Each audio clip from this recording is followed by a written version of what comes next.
रविवार को हुए श्लोक टेस्ट के प्रश्नों का जवाब देखते हैं। सबसे पहला प्रश्न है, निम्नलिखित प्रश्नों के उत्तर शब्दों में बताएं। पहला प्रश्न है, पूर्वकल्प में परमात्मा को पहचान कर किस अभिलाषा से कर्म किए थे? पूर्वकल्प में परमात्मा को पहचान कर किस अभिलाषा से कर्म किए थे? चौथे अध्याय का श्लोक नंबर 15, श्लोक नंबर 15 से लिया हुआ प्रश्न है, मुक्ति की अभिलाषा से। जो वाक्य आया है, मुक्ति अभिलाषियों ने भी कर्म किया था, तो मुक्ति की अभिलाषा से कर्म किए थे।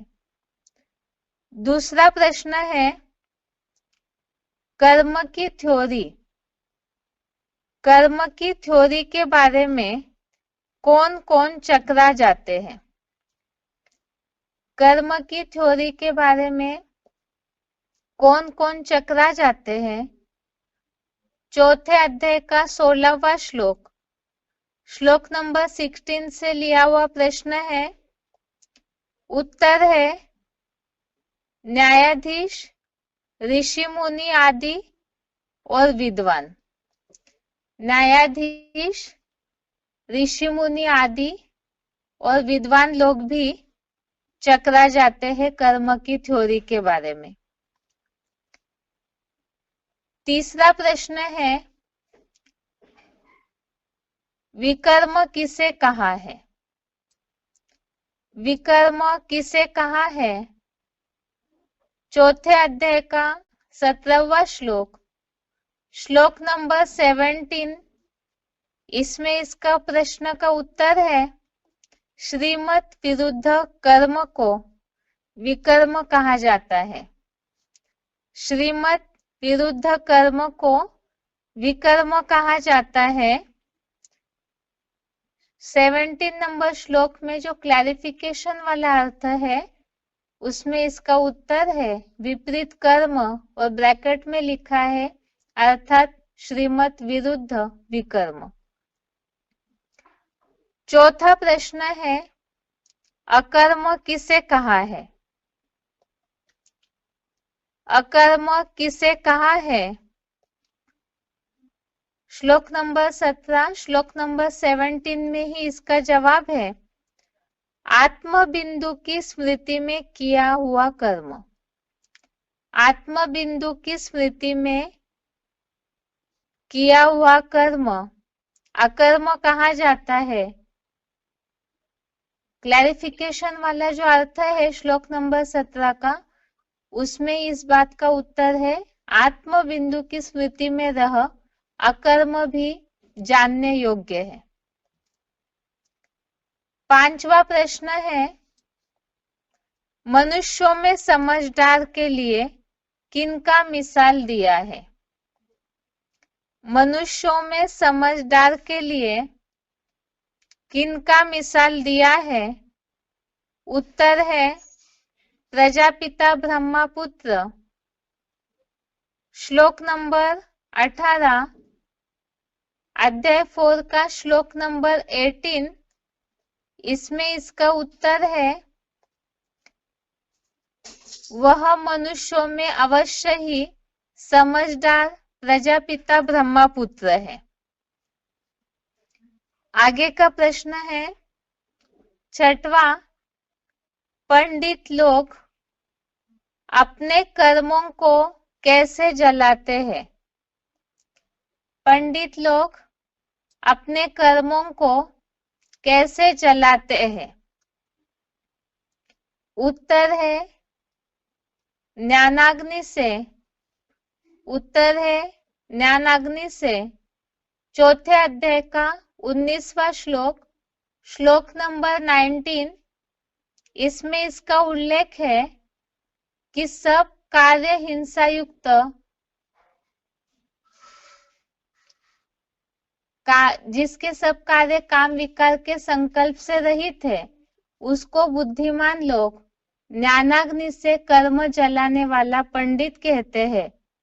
इसमें उल्लेख आया है ज्ञानाग्नि से कर्म जलाने वाला, अर्थात पाप कर्मों को जलाने वाला, तो यहाँ ज्ञानाग्नि का उल्लेख आया है। 7वां प्रश्न, कर्म में किस आसक्ति को त्यागना है? कर्म में किस आसक्ति को त्यागना है? चौथे अध्याय का 20वां श्लोक, श्लोक नंबर 20, इसमें इसका उल्लेख है। उत्तर है कर्म फल की आसक्ति को। कर्म में कर्म फल की आसक्ति को त्यागना है, इसमें अर्थ में इसका उल्लेख है कर्म फल की आसक्ति त्याग कर। 8वां प्रश्न है अध्याय 10वां का श्लोक नंबर 2, अध्याय 10 श्लोक नंबर 2 के अनुसार भगवान को कौन कौन नहीं जानते हैं? 10वें अध्याय के दूसरे श्लोक में उल्लेख अनुसार भगवान को कौन कौन नहीं जानते हैं? बेसिक कोर्स से संबंधित ये प्रश्न है। भगवान को नहीं जानते हैं, इसका प्रूफ समझने के लिए इस श्लोक का रेफरेंस लिया है। इसका उत्तर है देवताएं और महर्षिजन। देवताएं और महर्षिजन भगवान को नहीं जानते हैं। 9वां प्रश्न है भगवान का परिचय कौन देता है? 9वां प्रश्न है भगवान का परिचय कौन देता है? ये भी बेसिक कोर्स से संबंधित प्रश्न है। स्वयं भगवान ही अपना परिचय देते हैं। स्वयं भगवान ही अपना परिचय देते हैं। 10वां प्रश्न है भगवान को किन नेत्रों से देख सकते हैं? भगवान को किन नेत्रों से देख सकते हैं?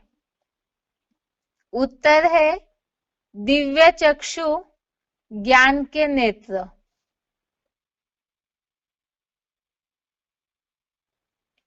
उत्तर है दिव्य चक्षु अर्थात ज्ञान के नेत्र।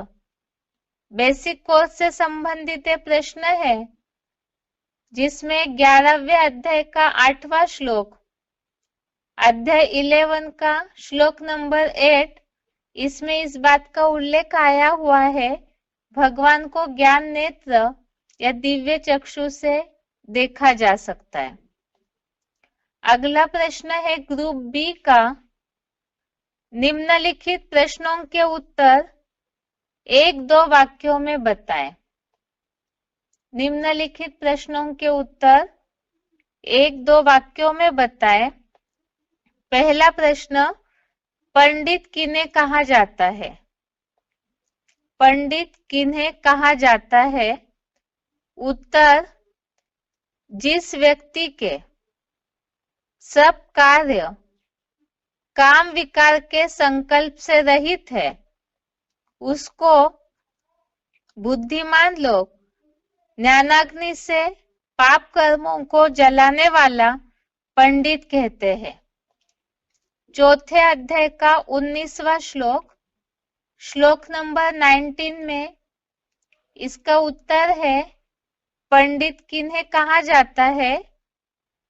उत्तर दोबारा रिपीट करते हैं, जिस व्यक्ति के सब कार्य काम विकार के संकल्प से रहित है, उसको बुद्धिमान लोग ज्ञानाग्नि से पाप कर्मों को जलाने वाला पंडित कहते हैं। अगला प्रश्न है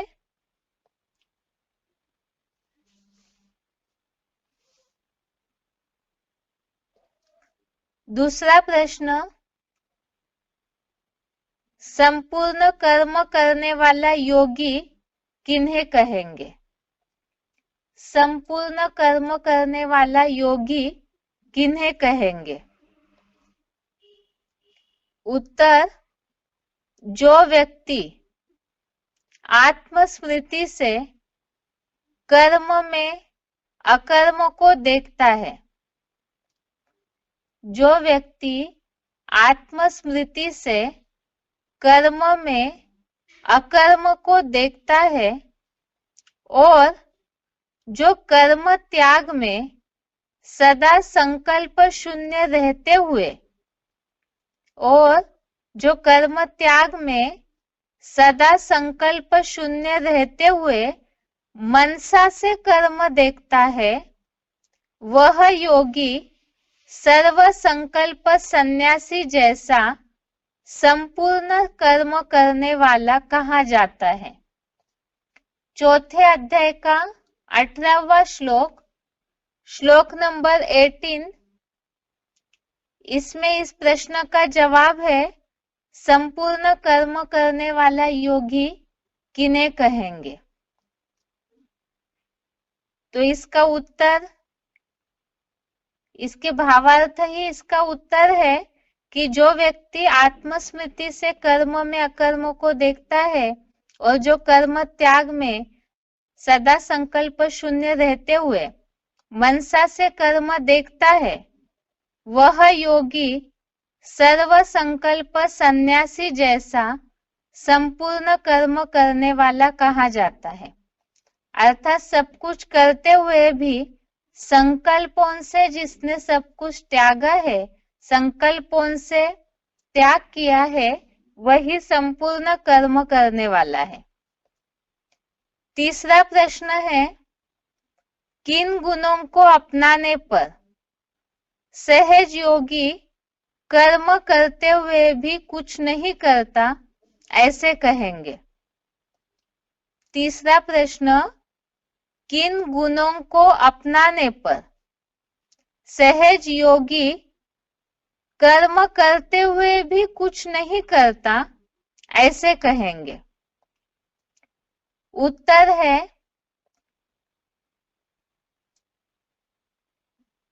चौथे अध्याय का 20वां श्लोक, श्लोक नंबर 20, इसके भावार्थ में इस प्रश्न का जवाब है, शिव बाबा के सिवाय किसी के आश्रयहीन कर्म फल की आसक्ति त्याग कर सदा संतुष्ट हुआ सहज योगी सांसारिक कर्म में अच्छी तरह लगा रहने पर भी कुछ भी नहीं करता है।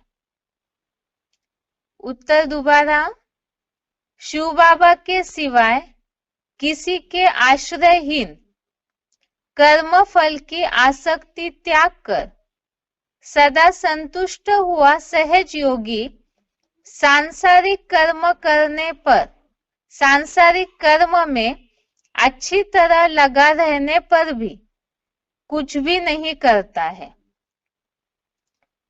तो इसमें किन गुणों को अपनाने पर? एक तो आश्रयहीन, शिव बाबा के सिवाय किसी का भी आश्रयहीन, दूसरा कर्म फल की आसक्ति को त्यागने वाला, तीसरा सदा संतुष्ट हुआ। ये तीन गुणों को अपनाया हुआ होगा, ऐसा सहज योगी सारे कर्म करते हुए भी बताया कुछ भी नहीं करता है। जैसे कि भावार्थ में बात आई है, शिव ज्योति समान निराकारी अभोक्ता अकर्ता ही रहता है, क्योंकि वो आत्म ज्योति बिंदु की स्थिति में सदैव स्थित रहता है। चौथा प्रश्न है, भगवान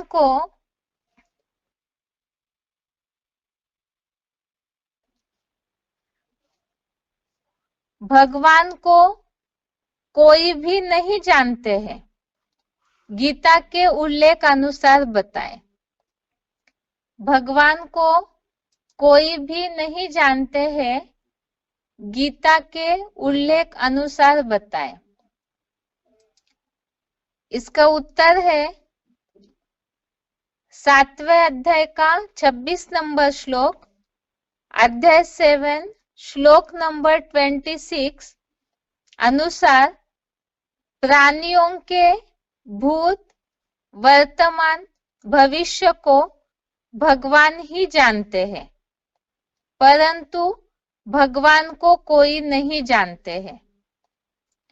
7वें अध्याय का 26वें श्लोक में उल्लेख अनुसार प्राणियों के भूत, वर्तमान, भविष्य को भगवान ही जानते हैं, परंतु भगवान को कोई नहीं जानते हैं। और दूसरा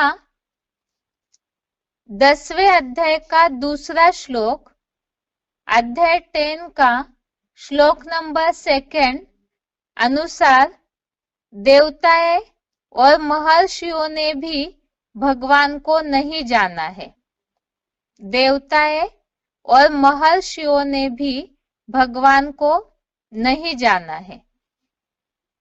तो इसमें जैसे हमने समझा था, इन दोनों श्लोकों का संदर्भ जहां लिया कि भगवान को कोई भी नहीं जानते हैं, तो जो स्वयं सबका आदि है और रचना बाद में निर्माण हुई है, इसीलिए ही भगवान सबका आदि है।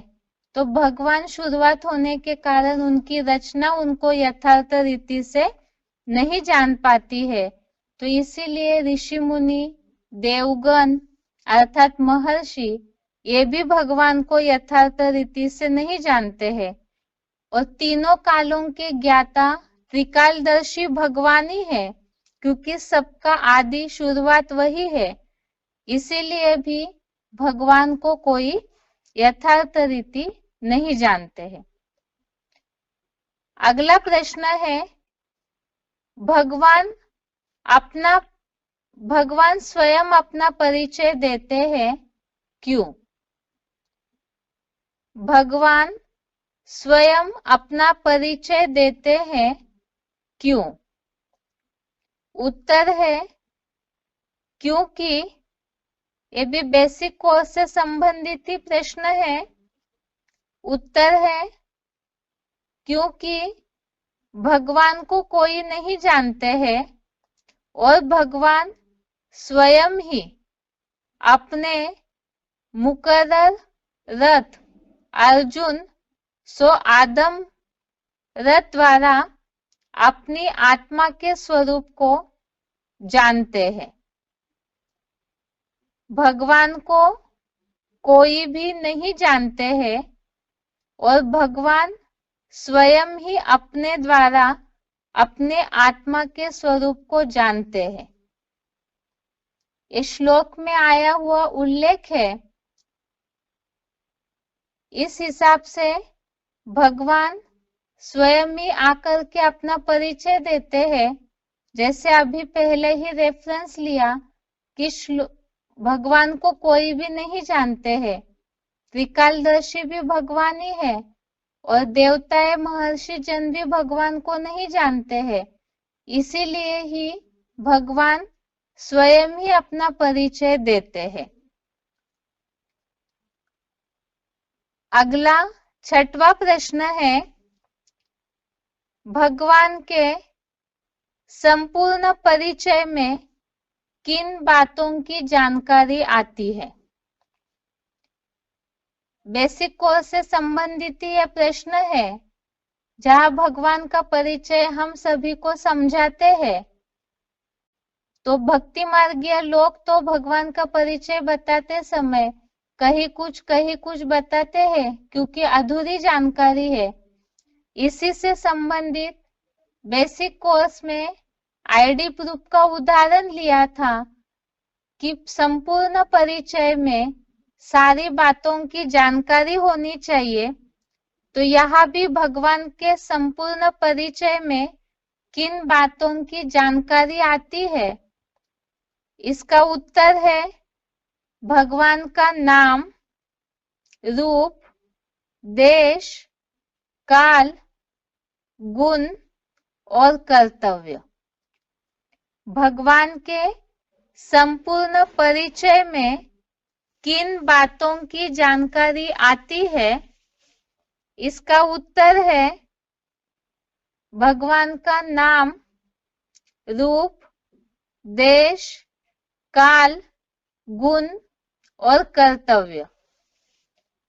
संपूर्ण परिचय अर्थात आईडी अनुसार जानकारी की बात का उल्लेख जो बेसिक कोर्स में समझा था कि संपूर्ण परिचय हमें भगवान का इसलिए लेना चाहिए, नाम, रूप, देश, काल, गुण, कर्तव्य सहित, ताकि कोई भी प्रकार का धोखा न हो। आगे ग्रुप सी का प्रश्न है, निम्नलिखित संस्कृत शब्दों के हिंदी अर्थ बताएं। संस्कृत शब्दों के हिंदी अर्थ बताएं। पहला शब्द है काम संकल्प वर्जितः। काम संकल्प वर्जितः चौथे अध्याय का 19वां श्लोक, श्लोक नंबर 19 में ये शब्द आया है काम संकल्प वर्जितः। अर्थ है इसका काम विकार के संकल्प से रहित। काम विकार के संकल्प से रहित। दूसरा शब्द है ज्ञानाग्नि दग्ध कर्माणम। ज्ञानाग्नि दग्ध कर्माणम ये भी श्लोक नंबर 19 से लिया हुआ शब्द है। अर्थ है ज्ञानाग्नि से कर्मों को जलाने वाला। ज्ञानाग्नि से कर्मों को जलाने वाला। तीसरा शब्द है नित्य तृप्तः। नित्य तृप्तः चौथे अध्याय का 20वां श्लोक, श्लोक नंबर 20 से लिया हुआ शब्द है नित्य तृप्त। अर्थ है सदा संतुष्ट हुआ। सदा संतुष्ट हुआ। चौथा शब्द है युक्त। चौथा शब्द है युक्त। श्लोक नंबर 18, श्लोक नंबर 18 से लिया हुआ शब्द है युक्त। अर्थ है योगी। अगला 5वां शब्द है गहना। गहना श्लोक नंबर 17, श्लोक नंबर 17 से लिया हुआ शब्द है गहना अर्थात गहन। कर्मों की गति गहन है, इसमें शब्द आया हुआ है गहना। छठवां शब्द है मोहितः। मोहितः श्लोक नंबर 16, श्लोक नंबर 16 इसमें शब्द है मोहिता। अर्थ है चकरा गए हैं। अर्थ है चकरा गए हैं। अगला प्रश्न है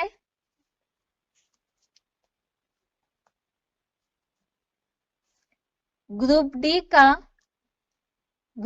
का प्रश्न है निम्नलिखित प्रसंगों के लिए श्लोक बताएं। निम्नलिखित प्रसंगों के लिए श्लोक बताएं। इस प्रश्न का जवाब देते समय केवल श्लोक पढ़ेंगे, अर्थ नहीं पढ़ेंगे। वैसे तो ज्यादातर सभी के पास किताब होता ही है और प्रश्न का जवाब समझने में सार दिया हुआ है प्रश्न में, इसीलिए केवल श्लोक समझेंगे उसका उत्तर के रूप में। पहला प्रश्न है बाप आकर कर्म अकर्म विकर्म की गति समझाते हैं। बाप आकर कर्म अकर्म विकर्म की गति समझाते हैं। चौथे अध्याय का 18वां श्लोक, अध्याय 4 श्लोक नंबर 18। इस श्लोक के भावार्थ के नीचे ही मुरली पॉइंट लिखा हुआ है। उस मुरली पॉइंट को ही प्रश्न के रूप में लिया है। जो मुरली पॉइंट है, बाप तुम बच्चों बेहद के सन्यासियों को कर्म अकर्म, कर्म विकर्म अकर्म की गति समझाते हैं। श्लोक है इसका, कर्मण्य कर्मयः पश्येत् अकर्मणि च कर्मयः स बुद्धिमान मनुष्येषु स युक्तः कृष्ण कर्मकृत्। दूसरा प्रश्न है, बनी बनाई बन रही, बनी बनाई बन रही अर्थात श्लोक में जो उल्लेख आया हुआ है, ड्रामा हुबहू रिपीट होता है। पहले भी मुक्ति की अभिलाषा से कर्म किए थे, इसी तरह हुबहू पुनरावृत्ति के नियम से फिर से इन कर्मों को कर। इसी हिसाब से बनी बनाई बन रही, अब कुछ बननी ना है। चौथे अध्याय का 15वां श्लोक, अध्याय 4 का श्लोक नंबर 15। श्लोक है, एवं ज्ञात्वा कृतं कर्म पूर्वैरपि मुमुक्षुभिः कुरु कर्मेव तस्मात् त्वं पूर्वैः पूर्वतरं कृतम्। तीसरा प्रश्न है, कर्म की गति गुह्य है, कर्म की गति गुह्य है। इसका उल्लेख है चौथे अध्याय का 17वां श्लोक, अध्याय 4 का श्लोक नंबर 17। श्लोक है, कर्मणो ह्यपि बोधव्यम बोधव्यम च विकर्मणः अकर्मणश्च बोधव्यम गहना कर्मणो गतिः। इसमें इस बात का उल्लेख आया हुआ है कि कर्म को जानना चाहिए, विकर्म अर्थात विपरीत कर्म को भी जानना चाहिए, अकर्म भी जानने योग्य है। अर्थात कर्मों के इन स्वरूपों को जानना चाहिए, क्योंकि कर्मों की गति गहन है, अति गुह्य है। चौथा प्रश्न है, नैव किंचित करोति सः, नैव किंचित करोति सः चौथे अध्याय का 20वां श्लोक, श्लोक नंबर 20। श्लोक से ही लिया हुआ ये वाक्य है, नैव किंचित करोति सः। श्लोक है, त्यक्त्वा कर्म फलासंगम् नित्य तृप्तो निराश्रयः कर्मण्यभिप्रवृत्तोऽपि नैव किंचित करोति सः। इसमें जहां योगी महात्मा पुरुषों के आचरण की महिमा के विषय में उल्लेख आया हुआ है कि उनमें कैसे गुण होंगे, कि सब कुछ करते हुए भी, कर्म में अच्छी तरह लगा रहने पर भी कुछ भी नहीं करता है, तो ऐसे व्यक्ति, ऐसे महान पुरुषार्थी जो है, उनका उल्लेख बताया कि वो आश्रयहीन होंगे, कर्म फल की आसक्ति को त्यागने वाले और सदा संतुष्ट हुए। 5वां प्रश्न है, संगमयुगी पंडित, संगमयुगी पंडित चौथे अध्याय का 19वां श्लोक, श्लोक नंबर 19। इसमें संगमयुगी पंडित किन्हें कहा जाता है, इसकी परिभाषा बताइए। भावार्थ इसके पहले भी देखा है कि जिसके काम विकार के संकल्प से रहित सब कार्य हो, और ऐसे बुद्धिमान ज्ञानाग्नि से पाप कर्मों को जलाने वाले होंगे। इसका श्लोक है श्लोक नंबर 19। यस्य सर्वे समारंभा काम संकल्प वर्जिताः ज्ञानाग्नि दग्ध कर्माणं तमाहु पंडितम बुधा। छठवा है ऋते ज्ञानान्न मुक्ति। ऋते ज्ञानान्न मुक्ति श्लोक नंबर 16 अध्याय 4 का श्लोक नंबर 16। ज्ञान के सिवाय मुक्ति नहीं हो सकती है। श्लोक नंबर 16 में इस बात का उल्लेख है कि कर्म क्या है, अकर्म क्या है, कर्मों की गति के बारे में, विकर्म क्या है, इनके बारे में न्यायाधीश ऋषि मुनि भी चकरा गए हैं। तो भगवान आकर के कर्म, अकर्म, विकर्म का स्वरूप बताते हैं। और वो कैसे बताते हैं? सच्ची गीता संविधान अनुसार। श्लोक समझते समय हमने इस बात को समझा था, श्रीमत ही रास्ता है इसका अशुभ कर्मों से मुक्त होने का। जो श्लोक के भावार्थ में उल्लेख है, अशुभ कर्मों से मुक्त हो जाएगा। और प्रश्न पूछा है ऋते ज्ञानान्न मुक्ति, ज्ञान के सिवाय मुक्ति नहीं हो सकती। उत्तर इसका चौथे अध्याय का 16वां श्लोक, श्लोक नंबर 16। किम कर्मेति कवयोप्यत्र मोहिताः तत्ते कर्म प्रवक्ष्यामि यद् ज्ञात्वा मोक्षसे अशुभात्। अगला प्रश्न है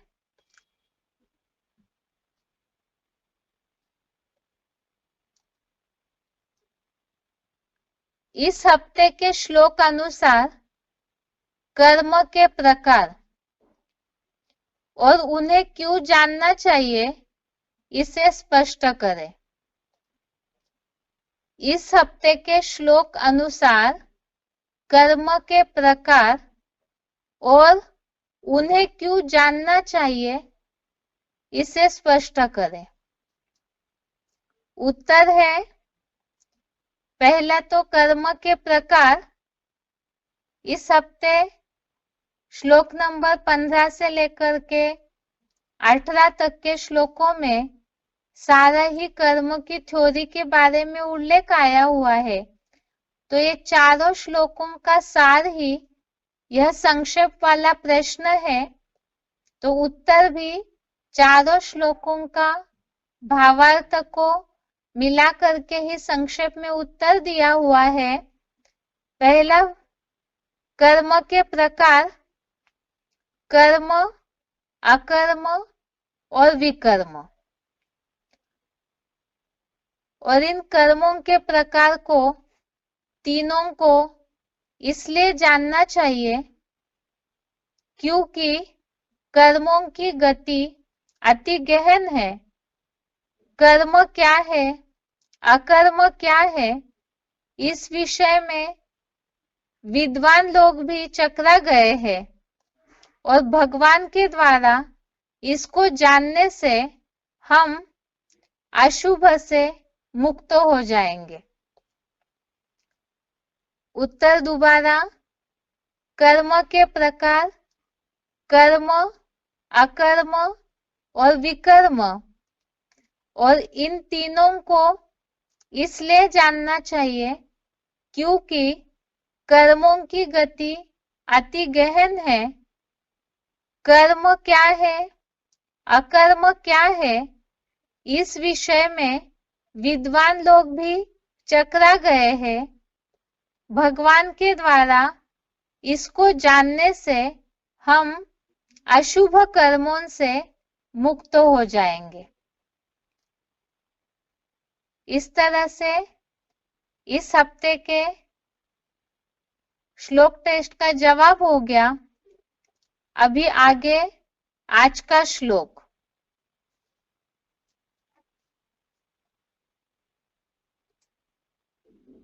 श्लोक है चौथे अध्याय का 21वां श्लोक। अध्याय 4 श्लोक नंबर 21। श्लोक है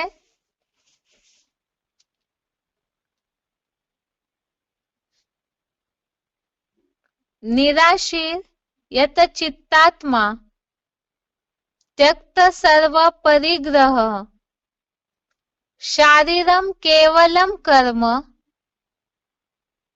कुर्वन्नाप्नोति किल्बिषः।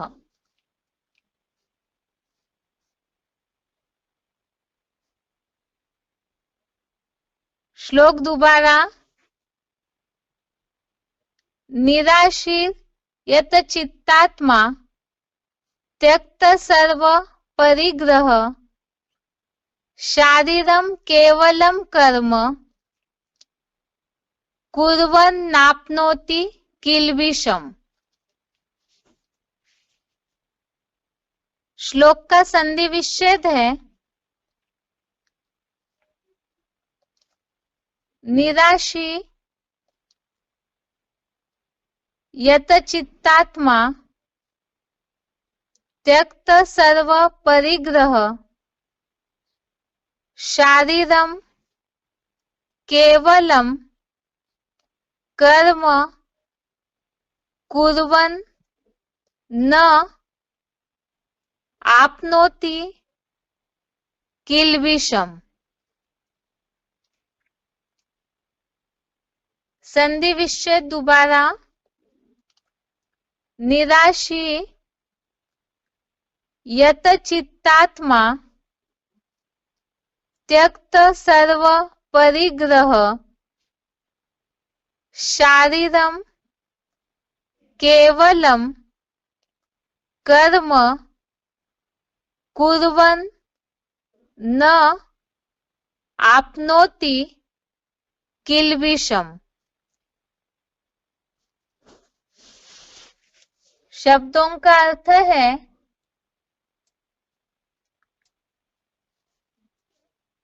निराशी अर्थात आशा रहित, यत चित्तात्मा अर्थात अपने चित्त का वश करता, त्यक्त सर्व परिग्रह अर्थात सब प्रकार के स्वामित्व का त्यागी, केवलम अर्थात केवल, शारीरम अर्थात शारीरिक, कर्म अर्थात कर्म, कुर्वन् अर्थात करता हुआ, किल्बिषम् अर्थात पाप को, न अर्थात नहीं, आपनोति अर्थात पाता। शब्दों का अर्थ दोबारा। निराशी अर्थात आशा रहित, यत चित्तात्मा अर्थात अपने चित्त का वश करता, त्यक्त सर्व परिग्रह अर्थात सब प्रकार के स्वामित्व का त्यागी, केवलम अर्थात केवल, शारीरम अर्थात शारीरिक, कर्म अर्थात कर्म, कुर्वन् अर्थात करता हुआ, किल्बिषम् अर्थात पाप को, न अर्थात नहीं, आपनोति अर्थात पाता। श्लोक का अर्थ है आशा रहित, अपने चित्त का वश करता, सब प्रकार के स्वामित्व का त्यागी, केवल शारीरिक कर्म करता हुआ पाप को नहीं पाता।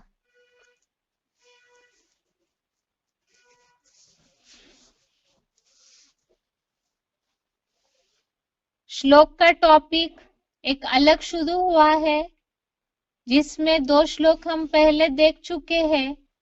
महात्मा योगी पुरुषों का आचरण का वर्णन जिसमें किया जा रहा है, इसमें ये तीसरा श्लोक है जिसमें इन आचरणों का, उनके कर्म कैसे होंगे, उनकी चलन कैसे होगी, उसका उल्लेख इसमें दिया है।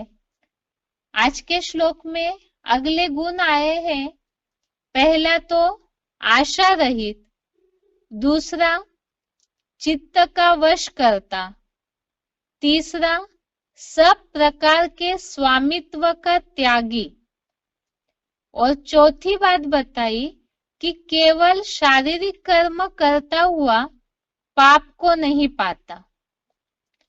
इस श्लोक को अच्छी तरह से समझने के लिए क्लैरिफिकेशन वाला अर्थ भी देखते हैं।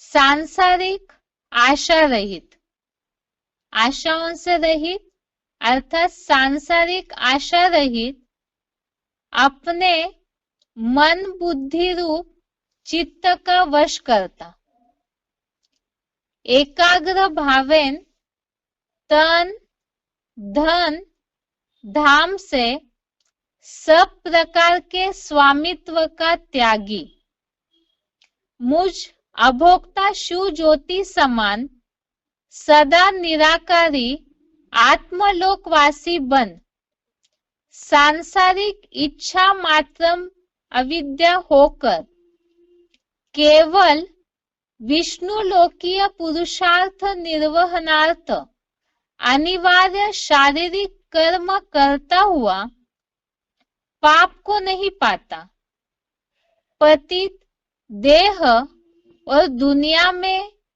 भी सदा निष्पाप बना रहता है।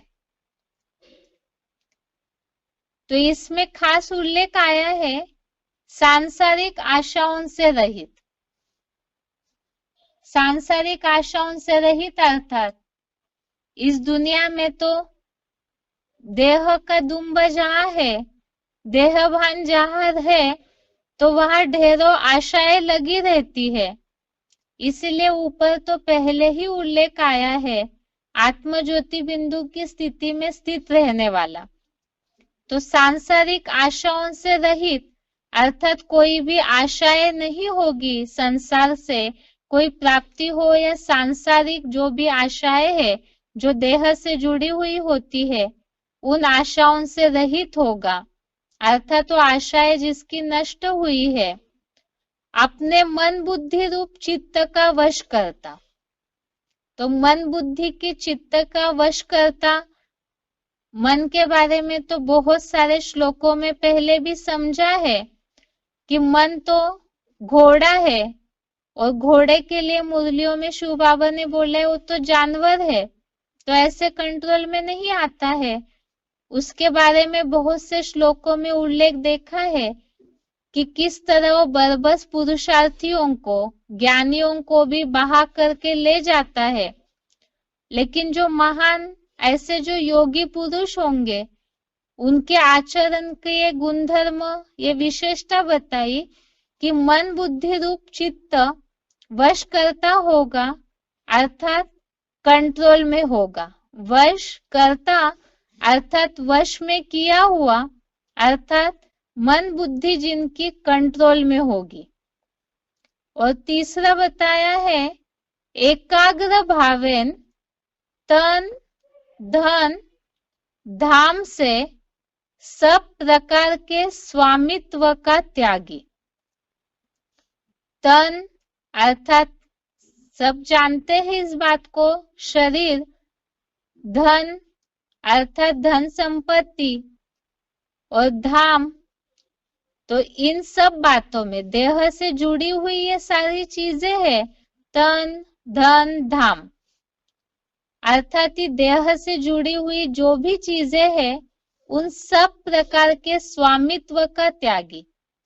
स्वामित्व अर्थात ही कि ये मेरा है, मेरेपन की भावना आना, सब कुछ मैं ही करने वाला हूँ, कि तन के प्रति भी मेरापन, धन के प्रति तो जिनके पास धन होता है उनको अहंकार तो होता ही है, क्योंकि देह से जो भी चीज कमाई जाएगी, जो अर्जित की जाएगी, उसमें देह का अहंकार जुड़ा हुआ होता है, जिसके लिए तीसरे अध्याय में हमने बहुत से श्लोकों में इसका उल्लेख देखा है। सबसे पहले तो जो उल्लेख है कि मैं ही करने वाला हूँ, प्रकृति क्रियमाणानि गुणे कर्माणि सर्वशः अहंकार विमूढ़ात्मा कर्ता अहम मिति मन्यते, जिसमें इस बात का उल्लेख आया है, अहंकार आता है मैं ही करने वाला हूँ। तो जो योगी होंगे वो इस प्रकार के स्वामित्व के त्यागी होंगे, जिसमें हमने पहले देखा है कि देहभान के कारण ही पाप निर्माण होने लगता है। तो पाप का बाप ही है देहभान, और देहभान के साथ साथ और जो भी विकार है वो भी आने लगते हैं।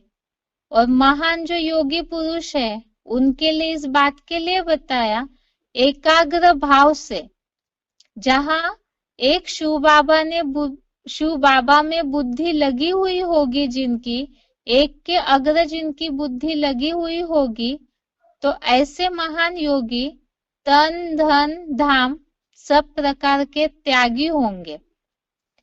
और इसके लिए बताया आगे, मुझ अभोक्ता शिव ज्योति समान सदा निराकारी आत्मलोकवासी बन, अर्थात परम धाम में तो देह की चीजों का कोई भानी नहीं होता है।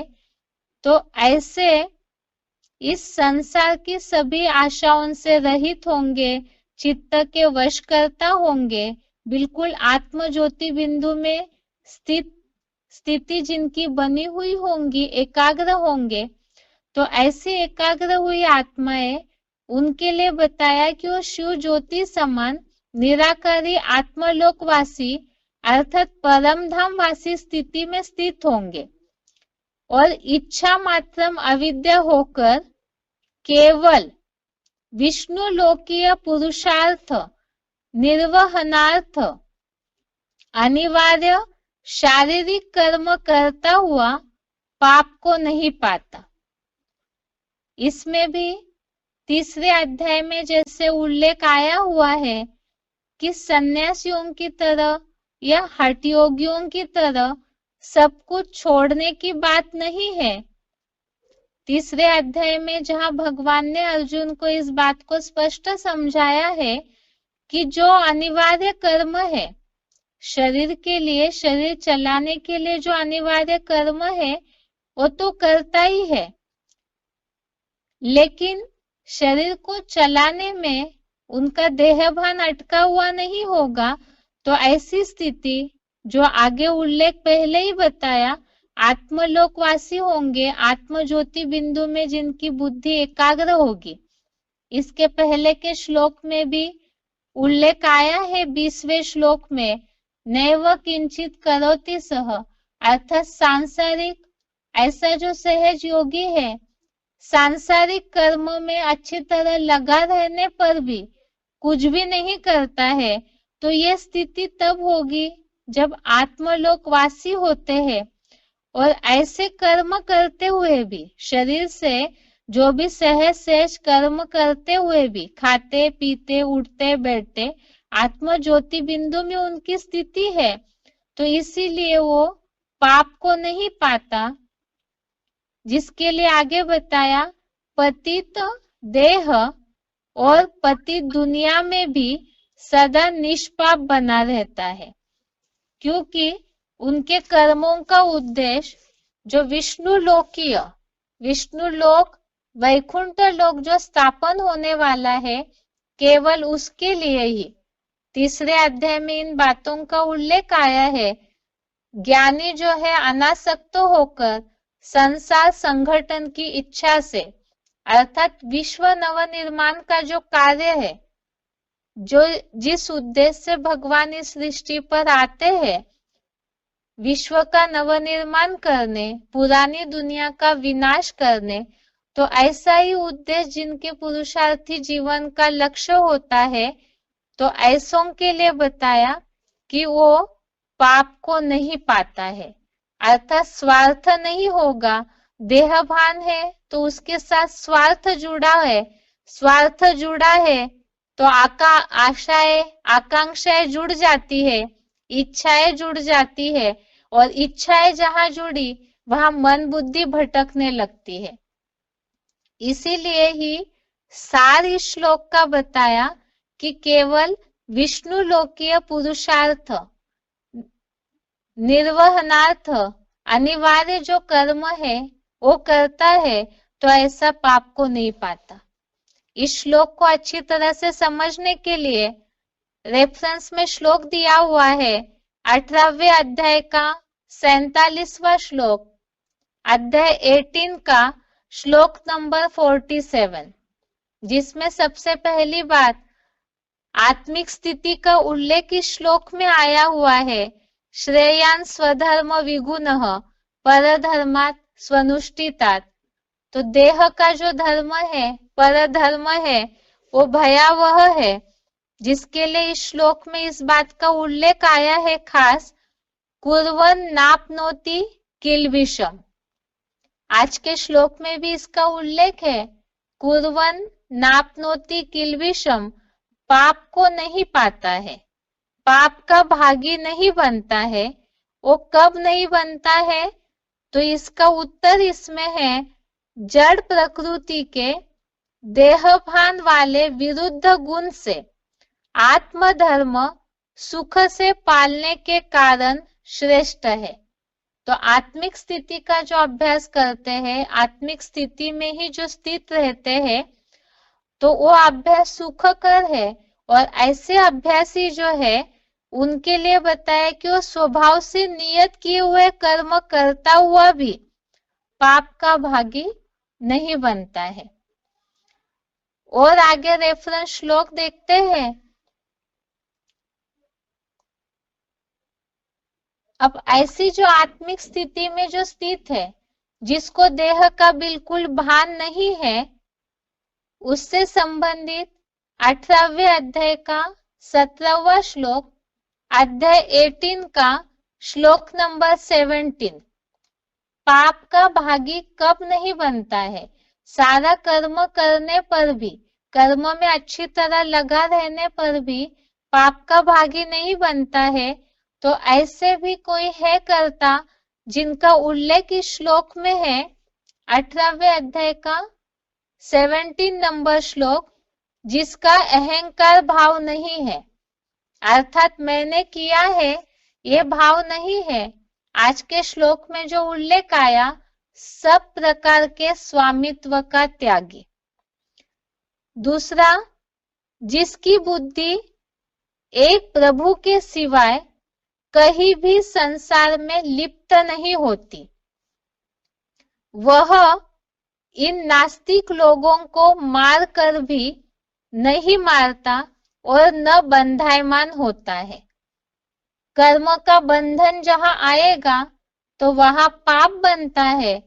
लेकिन एक तो जो ऐसे योगी होंगे जिसका उल्लेख 18वें अध्याय के 17वें श्लोक में आया है, आत्मिक स्थिति में स्थित होकर के जो कर्म करता है तो उसका अहंकार का भाव नहीं है, जिसकी बुद्धि एक प्रभु के सिवाय कहीं भी लिप्त नहीं होती है, तो ऐसा इन देहासक्त नास्तिक लोगों को कल्पांतकालीन महाविनाश में मार कर भी नहीं मारता और न बंधायमान होता है। जिसके लिए मुरलियों में शिव बाबा उल्लेख करते हैं कि जो आत्मनिष्ठ हुआ है वो सारे संसार की हत्या कर दे, तो भी उस पर कोई पाप नहीं लगता है। तो यहाँ पाप न बनने की बात है, पाप को न पाना, ये जो उल्लेख आया हुआ है इसी से संबंधित इस श्लोक को देखा है। आगे तो ऐसा जो आत्मिक स्थिति वाला है पाप को नहीं पाता है, सारे कर्म करते हुए भी पाप को नहीं पाता है, क्योंकि एक तो वो आत्मनिष्ठ है। और इसे समझने के लिए ही कमल फूल का उदाहरण हम मुरलियों में भी देखते हैं और भगवत गीता में भी कमल पत्र का उदाहरण दिया हुआ है कि कर्म कैसे होने चाहिए, कैसी स्थिति होनी चाहिए योगियों की।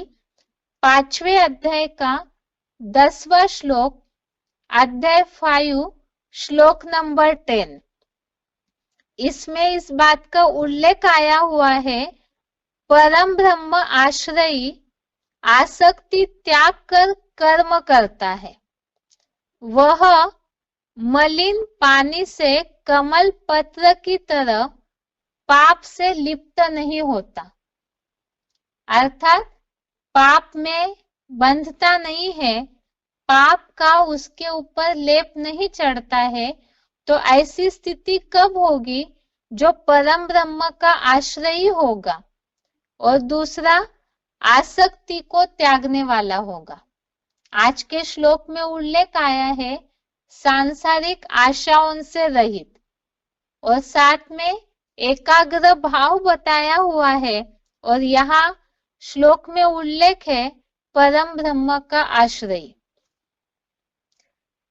अब बात आई कि पाप को न पाने की बात आई है श्लोक में, कि शारीरिक कर्म करता हुआ भी, सब प्रकार के कार्य करता हुआ भी पाप को नहीं पाता है।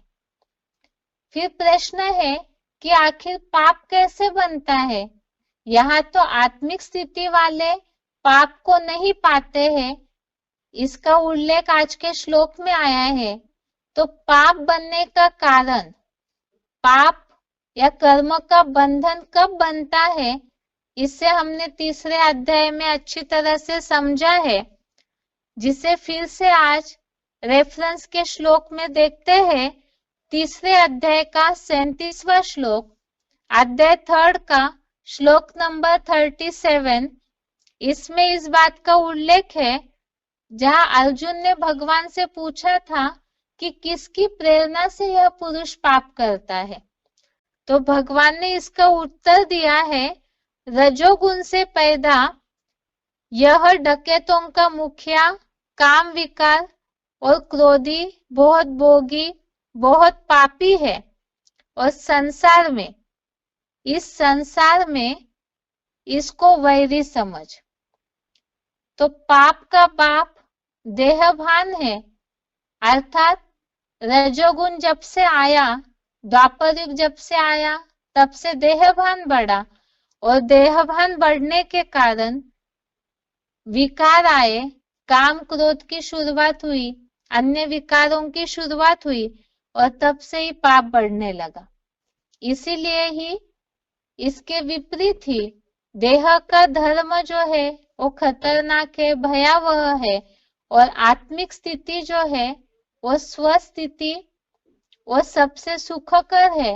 और आज के श्लोक में इस बात का उल्लेख है, जो अपने मन बुद्धि का चित्त का वश करता है, सारे अहंकार का त्यागी, तन धन धाम सब प्रकार के स्वामित्व का त्यागी, और सांसारिक आशाओं से रहित, अर्थात एक शिव बाबा के सिवाय इस संसार से किसी से कोई अपेक्षा नहीं करता है, केवल विष्णु लोकीय पुरुषार्थ, अर्थात जो वैकुंठ स्थापन होने वाला है, केवल उस अर्थ ही सारे सहज कर्म करते हुए भी आत्मिक स्थिति में स्थित रहता है।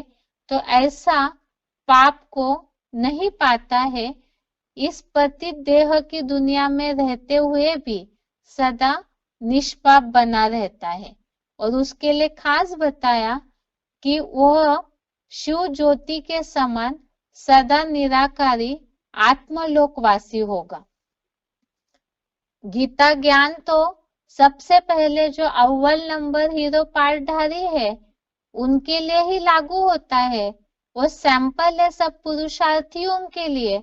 और नंबरवार जो गीता ज्ञान को गहराई से समझते जाएंगे तो वैसे परसेंटेजली अपनी उस स्थिति को बनाने के लिए ही भगवत गीता में इन सब बातों को समझाया हुआ है। अभी आगे श्लोक का उच्चारण। निराशीर्यत चित्तात्मा त्यक्त सर्व परिग्रह शारीरं केवलं कर्म कुर्वन्नाप्नोति किल्बिषम्।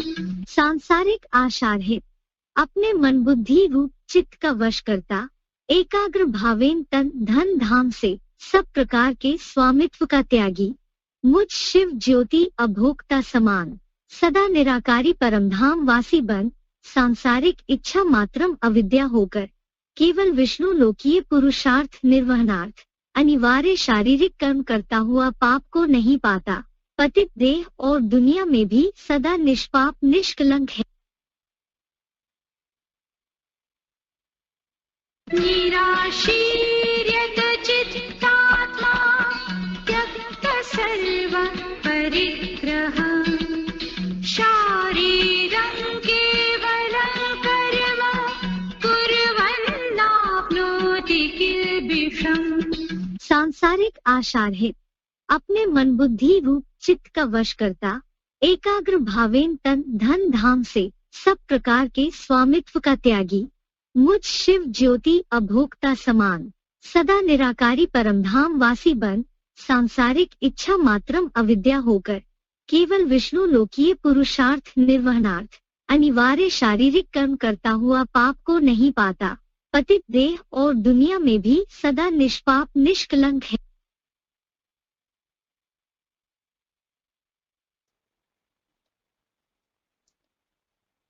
जो श्लोक में उल्लेख आया है, अभी स्पष्टीकरण में बात आई कि देहभान से पाप बनता है, इससे संबंधित ही सिलेक्टेड पॉइंट है 190 नंबर का। सिलेक्टेड पॉइंट नंबर 190, पाप का बाप कौन? भाई पाप का बाप कौन? पाप का बाप देह अभिमान। ये अभी तक समझ में नहीं आया है? ये समझ में नहीं आया। कोई भी पाप करेंगे, कोई भी विकार करेंगे, माने विपरीत, कार माने कार्य, जो भगवान के बताए हुए काम हैं उन कामों के विपरीत जो भी काम करेंगे, माने रावण की मत पर है, रावण की मत का कोई भी काम करेंगे तो वो विकार है, वो ही पाप है। और उस पाप का बाप है देह अभिमान। देह अभिमान होगा तभी तो काम विकार भोगेंगे। देह अभिमान है ही नहीं, स्त्री और पुरुष का ज्ञान ही नहीं है, आत्मा हूं मैं, ये भी सामने आत्मा है, पक्की स्मृति हो गई। हम आपस में भाई बहन हैं, आपस में भाई भाई हैं, तो भाई भाई में थोड़े विकार पैदा होता है। क्रोध है, क्रोध भी तब आता है ये नीचा है, मैं ऊंचा हूं, मैं राजा हूं, ये रंक है, ये दुश्मन है, ये भंगी है, मैं ब्राह्मण हूं, ये नीचे जाति का है, मैं ऊंचे जाति का हूं। ये नीचे जाति की भावना पैदा होती है, अपने को ऊंच समझने की भावना पैदा होती है, तब क्रोध पैदा होता है। इसने मेरे से ऐसे कैसे कह दिया, इसने मेरे को कैसे थप्पड़ मार दिया, इसने मेरे को क्यों छू दिया, तो क्रोध पैदा होता है। वो देह अभिमान भरा हुआ है, उसके पीछे कारण है देह अभिमान। लोभ आता है, लोभ के पीछे भी देह अभिमान भरा हुआ है। मुसलमान आए भारत में, किस लिए आए हैं? कौन सी दृष्टि लेके आए? लोभ की दृष्टि लेके आए। वहां रेगिस्तान में उनको कुछ खाने पीने को मिलता नहीं था। काम विकार की अति होती जा रही थी।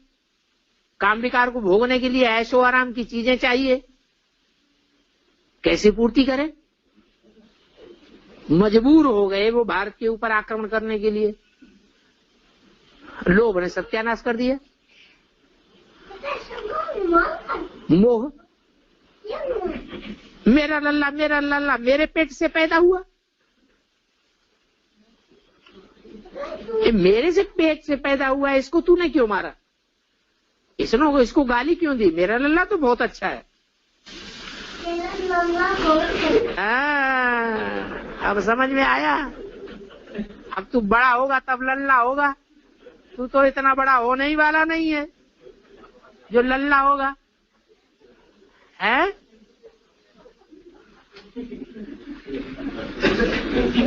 अरे इधर नहीं देखता है, और लल्ला पैदा करेगा कि नहीं? अरे तूने तो उंगली दबा ली मुंह में। है तो वो मोह का जो कारण है वो क्या हुआ?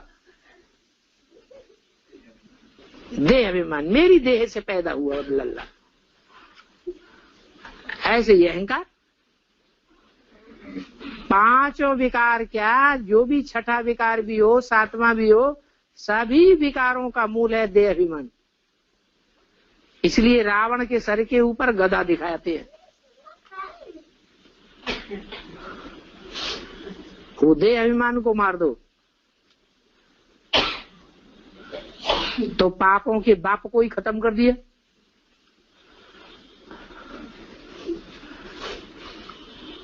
पाप होंगे ही नहीं।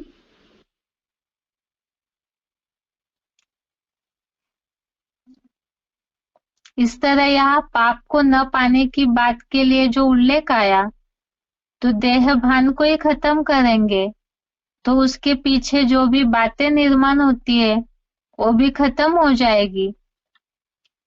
इस तरह आज के श्लोक का अर्थ और उससे संबंधित पॉइंट आज के लिए गीता क्लास यहाँ तक ही। ओम शांति।